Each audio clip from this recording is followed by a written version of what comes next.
রাসূল সাল্লাল্লাহু আলাইহি ওয়াসাল্লাম সাহাবাদেরকে নিয়ে একবার বসা, হঠাৎ করে এক সাহাবী এসে বললেন, ইয়া রাসূলুল্লাহ, আমি তো শেষ।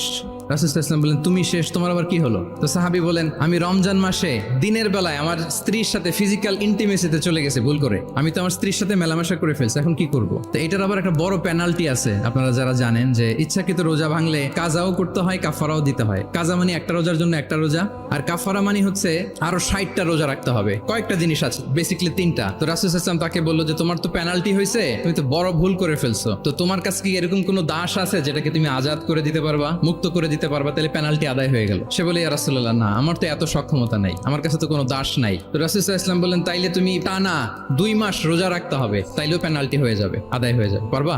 সে বলে, ইয়া রাসূলুল্লাহ, 2 মাস রোজা রাখা তো এটা কঠিন হয়ে যায়, ইটস নট এ জোক, টানা 60 দিন কি করে রোজা রাখে? তো রাসূল সাল্লাল্লাহু আলাইহি ওয়াসাল্লাম বললেন, এটাও পারবো না, তাহলে 60 জন মিসকিনকে খাবার খাইয়ে দিতে হবে, এজ এ পেনাল্টি, বড় অন্যায় করে ফেলছো, 60 জন মিসকিনকে খাবার